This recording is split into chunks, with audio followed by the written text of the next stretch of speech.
2 jours de discussion pour aboutir à la signature de cette déclaration d'Addis Abeba. La paix au Soudan n'est pas conclue, mais ce texte est un premier pas vers un éventuel cessez-le-feu accepté par l'un des protagonistes du conflit. Le général Daglo, chef des paramilitaires des FSR, les forces de soutien rapide. Je n'ai lu ce document que le 1er janvier. A priori, on ne lit pas un document le 1er janvier pour le signer le lendemain, le 2.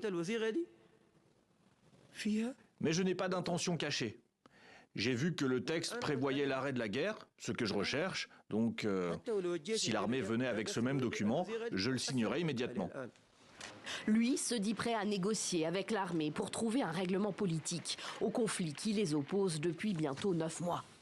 Second signataire du texte, dont il est à l'initiative, l'ancien Premier ministre soudanais Abdallah Hamdok, aujourd'hui à la tête du comité Takadoum, qui représente les forces civiles du pays. Dans cette déclaration, nous nous sommes mis d'accord sur le principe d'une armée unique.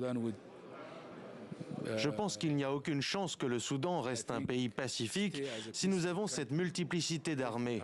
L'objectif est donc d'avoir une seule armée. L'armée qui est au pouvoir au Soudan depuis 2021 et le coup d'État qui a renversé le gouvernement du Premier ministre Hamdok.